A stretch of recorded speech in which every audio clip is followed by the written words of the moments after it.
in my walks to the businesses, I often hear, I didn't feel like calling. It wasn't that important.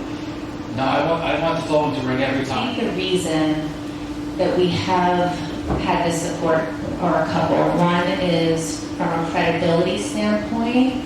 When we raise money for something, we deliver it, and then it comes out really well and saves lives. And we always share those stories because I think that's really important for people to understand where their investment went. And two, this room really speaks to it. We have a very engaged community. And so it's almost like we're healthcare activists, and we're investing in our community to make sure that we have what we need. We came up with some ideas of how we might be able to approach this in a sensible way in order to preserve the land, work in conjunction with Suffolk County, put together a 5-year program with the money that we have from the CPF fund, and see what we can chip away at to help preserve some of that land.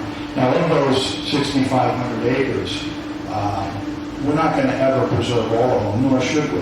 Because if we preserve all 6,500, pretty much you're talking about that money's taken off the tax base of the town, and your taxes are going to go through the roof. So you have to do something in compromise, and compromise. The agritourism might have been a good way to do it, but I think it just kind of got unraveled to the public in not such a good PR way, and it wasn't explained well. And I'm not saying it was the perfect, ideal situation, but I think it's a start to head in the right direction. So we're going to work tirelessly on that to make sure we can get something going. Town, they're paying their share of taxes in a lot of instances, and they need support of the community and everything. I do think we need a lot more market rate apartments downtown.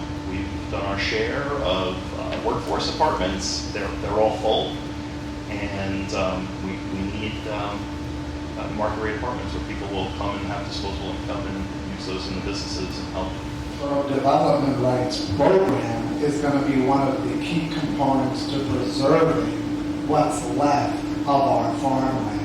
And we have about 6,500 acres still unpreserved that are primed for development. And if we don't start thinking about how do we preserve it, how do we get the resources, how do we develop the programs, how do we allow for the farmers to be profitable, to continue to farm that land while we're working to preserve it, the whole thing is going to be lost because we can't hold out forever, and we need to find mechanisms to help the farmer and preserve the farmland.